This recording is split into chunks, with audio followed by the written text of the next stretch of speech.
Hi friends, అందరూ ఎలా ఉన్నారు? మీకోసం ఇప్పుడు సింపుల్గా చేసుకునే రెసిపీ తీసుకొచ్చాను, చూడండి. వీటిని గులాబీ గుత్తులు అంటారు. దీన్ని తయారు చేసుకోవడానికి ముందుగా ఒక గిన్నె తీసుకోండి. దాంట్లోకి 1 కప్ మైదా, దాంతోపాటు 1 కప్ రైస్ పౌడర్ తీసుకోవాలండి. తీసుకున్న తర్వాత అవి రెండు మిక్స్ అయ్యే విధంగా మొత్తం కలుపుకోవాలి. ఎక్కడైనా ఉండలు ఉంటే జల్లించి పెట్టుకోవాలి ముందుగా. వాటితో పాటు షుగర్ యాడ్ చేసుకోవాలి.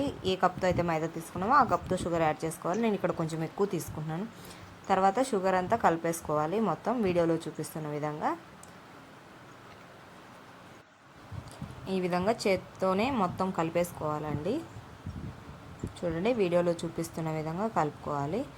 దీన్ని తర్వాత కొంచెం కొంచెంగా వాటర్ యాడ్ చేస్తూ కలుపుకోవాలి. ఎక్కువ మొత్తం ఒకటేసారి పోయకూడదు. కొద్ది కొద్దిగా వాటర్ మాత్రమే యాడ్ చేయాలి. ఎందుకంటే ఇక్కడ షుగర్ మెల్ట్ అయిపోతే మళ్ళీ బ్యాటర్ లూజ్ అయిపోతుందండి.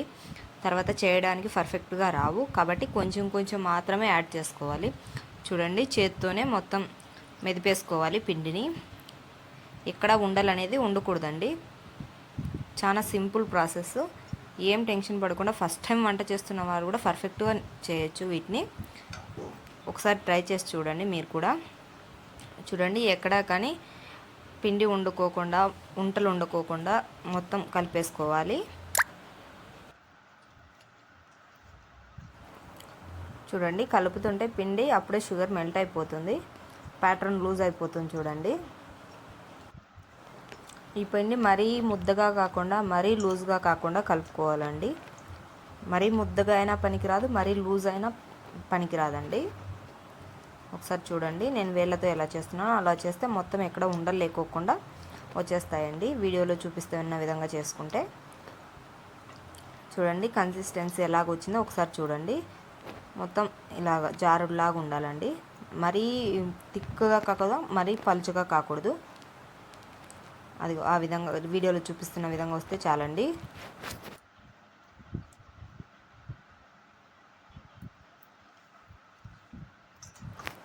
ఈ విధంగా కలుపుకున్న పిండి పైన ఒక 10 to 15 మినిట్స్ మూత పెట్టేసి వదిలేయాలండి. దాన్ని కదపకూడదు.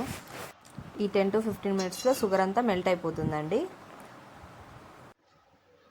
ఇప్పుడు చూడండి, ఇక్కడ చక్కగా షుగర్ అంతా మెల్ట్ అయిపోయింది.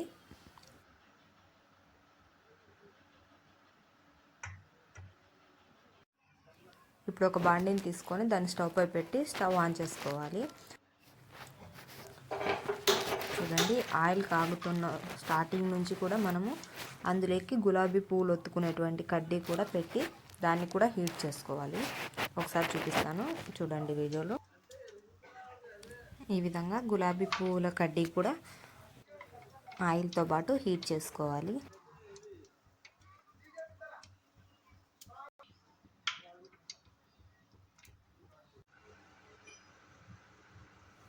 చూడండి, ఇక్కడ బాగా హీట్ అయిన కడ్డీ ఉంది కదా, దాన్ని తీసుకెళ్ళి మనం ముందుగా ప్రిపేర్ చేసుకున్న పిండిలో అన్ని 3/4 వంతు భాగం కడ్డీ మునిగేంత వరకు ఉంచాలి. చూడండి, ఇప్పుడు వీడియోలో చూపిస్తున్న విధంగా ఆయిల్లో ఉంచాలి. చాలా చక్కగా వస్తాయండి ఇవి. ఒకసారి చేసేటప్పుడు కొంచెం ఇబ్బంది అవుతుంది, ఫస్ట్ టైం సెకండ్ టైం. తర్వాత ఆటోమేటిక్గా అవే విడిపోతాయి కడ్డీ నుంచి. చూడండి, ఫస్ట్ టైం అయితే ఇలా చాక్తో చేసుకోవాలి. అక్కడక్కడ కొంచెం దాన్ని లూజ్ చేస్తే వచ్చేస్తుంది. చూడండి, చాలా ఈజీ ప్రాసెస్.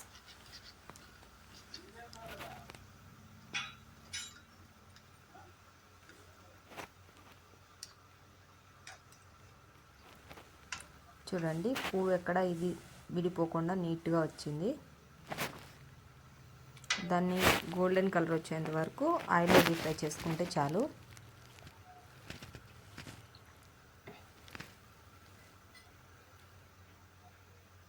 చూడండి, కడ్డీని మాత్రం అలాగే ఉంచాలి ఆయిల్లోనే. దాన్ని అలాగే ఉంచితే అది వేడెక్కిన తర్వాత మళ్ళీ నెక్స్ట్ మనం వేసుకోవడానికి యూజ్ అవుతుంది. చూడండి, ఇంకోటి చూపిస్తున్నాను మీకు.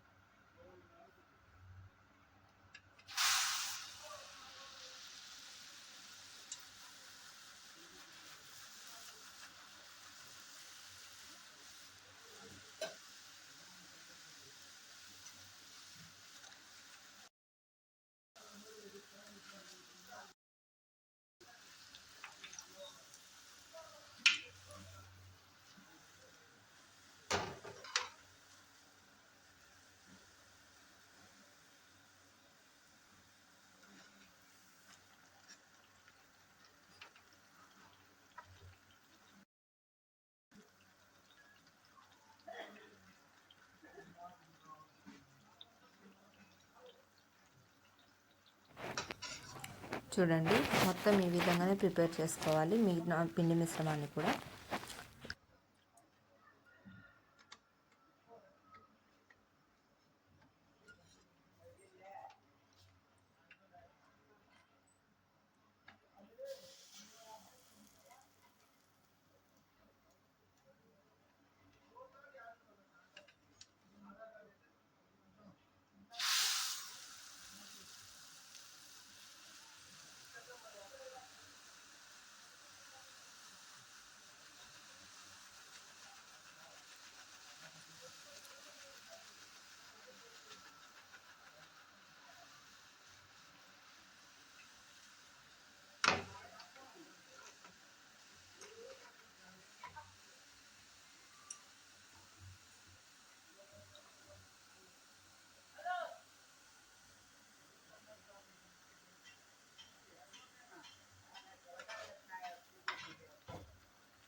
మీకు ఈ రెసిపీ నచ్చినట్లయితే లైక్ చేసి మీ ఫ్రెండ్స్కి షేర్ చేయండి.